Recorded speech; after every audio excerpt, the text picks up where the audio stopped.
আসসালামু আলাইকুম viewers, welcome back to মাহিরাস recipe world. আচারের নাম শুনলে জিভে জল আসে না এমন মানুষ খুব কমই আছে। আজকে আমি আপনাদেরকে তৈরি করে দেখাবো টক ঝাল মিষ্টি আমড়ার আচার। সাথে থাকবে আচার সংরক্ষণের কিছু টিপস। চলুন কিচেনে যাই আর আচার বানানো শুরু করি। আমড়ার আচার বানানোর জন্য আমি এখানে 1 কেজি আমড়া নিয়েছি। এখন আমি একটা পিলারের সাহায্যে আমড়া থেকে ছোলাগুলো আলাদা করে নিব। আচার বানানোর জন্য কখনো পাকা আমড়া নেবেন না, কাঁচা আমড়া দিয়ে আচার তৈরি করবেন। চেষ্টা করবেন ছোলাগুলো যতটা সম্ভব পাতলা করে ফেলতে।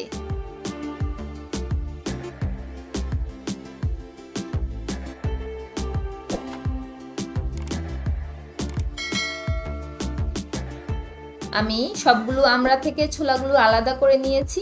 এখন আমড়াগুলো পানি দিয়ে ধুয়ে নিব।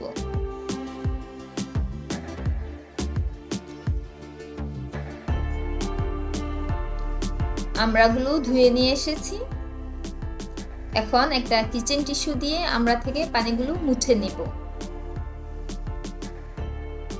আমড়ার মধ্যে যাতে কোনো পানি না থাকে সেদিকে খেয়াল রাখতে হবে। আমি সবগুলো আমড়া টিস্যু দিয়ে মুছে নিয়েছি। এখন আমড়াগুলো কেটে নিব। সবগুলো আমড়া এমন লম্বা করে কেটে নিয়েছি আর ভিতরের আটিটা ফেলে দিয়েছি।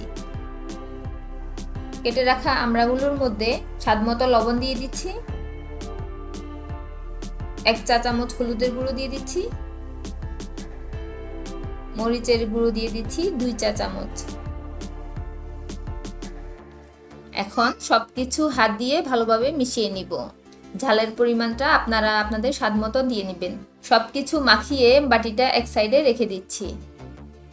আচারের জন্য একটা মশলা তৈরি করে নিব। তার জন্য নিয়ে নিচ্ছি 1 টেবিল চামচ পাঁচফোড়ন, 1 টেবিল চামচ হলুদ সরিষা, 2টা কাঁচামরিচ নিয়ে নিচ্ছি।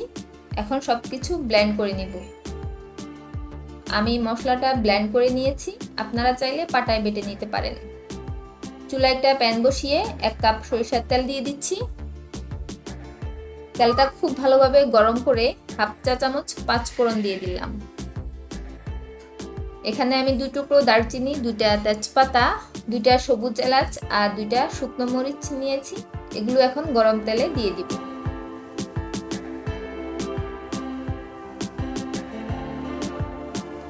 ফোড়নটা তেলের মধ্যে 30 সেকেন্ড নেড়ে চেড়ে নিয়ে 5-6টা রসুনের কোয়া দিয়ে দিচ্ছি। এখন দিয়ে দিচ্ছি যে মশলাটা রেডি করে রেখেছিলাম সেটা।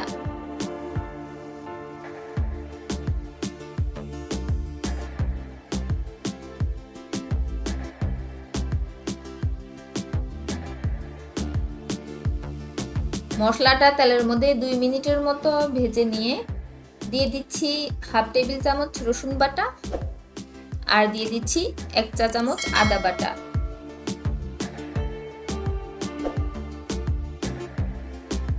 আদা আর রসুন তেলের মধ্যে একটু ভেজে নিয়ে হলুদ মরিচ মাখিয়ে রাখা আমড়াগুলো দিয়ে দিচ্ছি।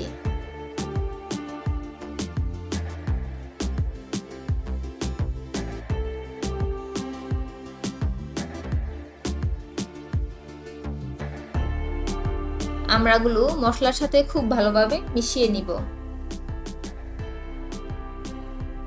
আমড়াগুলো নেড়ে চেড়ে তেল মশলার সাথে একটু ভেজে নিব।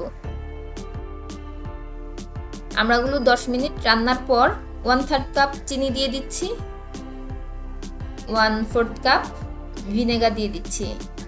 বিচি সহ পাকা তেঁতুল দিয়ে দিচ্ছি 1/4 কাপ। আপনারা চাইলে তেঁতুলটা পানিতে ভিজিয়ে রেখে তেঁতুলের কাঠটা দিতে পারেন। আমি আর এত ঝামেলায় না গিয়ে সরাসরি তেঁতুলটা দিয়ে দিলাম। যেহেতু আমড়ায় টক কম থাকে তাই তেঁতুল দিলে টেস্টে একটা ব্যালেন্স আসে। 1/2 কাপ পানি দিয়ে দিচ্ছি। যেহেতু আমড়া একটু শক্ত হয়, সিদ্ধ হতে একটু সময় লাগে তাই পানি দিলাম। আমড়াটা সিদ্ধ হতে হতে পানিটাও শুকিয়ে যাবে। এখন ঢাকনা লাগিয়ে আধা ঘন্টা অপেক্ষা করব। এই আধা ঘন্টার মাঝে 2-3 বার ঢাকনাটা উঠিয়ে একটু নেড়ে চেড়ে দিব যাতে প্যানের নিচে আচারটা লেগে না যায়।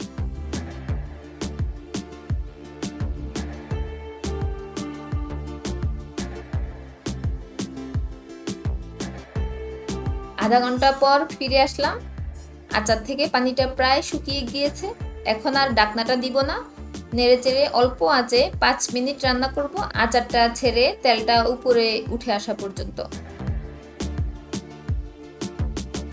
তৈরি হয়ে গেল টক ঝাল মিষ্টি আমড়ার আচার। আচারটা ঠান্ডা হওয়া পর্যন্ত অপেক্ষা করব। আচার ঠান্ডা হওয়ার পর আচারটা আমি একটা শুকনো কাঁচের জারে নিয়ে নিচ্ছি। আচার কখনো প্লাস্টিকের জারে রাখবেন না, কাঁচের জারে রাখবেন, তাহলে আচার অনেকদিন ভালো থাকবে। আচার রাখার আগে কাঁচের জারটা ধুয়ে রোদে শুকিয়ে নেবেন। সবসময় ডুবো তেলে আচার রাখবেন, এতে করে আচারের ভিতরে অক্সিজেন প্রবেশ করতে পারবে না এবং ব্যাকটেরিয়া টিকতে পারবে না। রেসিপি ভালো লাগলে ভিডিওটাতে একটা লাইক দিবেন, আর পরবর্তী ভিডিও পাওয়ার জন্য চ্যানেলটা অবশ্যই সাবস্ক্রাইব করে নেবেন। আজ বিদায় নিচ্ছি, দেখা হবে নেক্সট রেসিপিতে। আল্লাহ হাফেজ।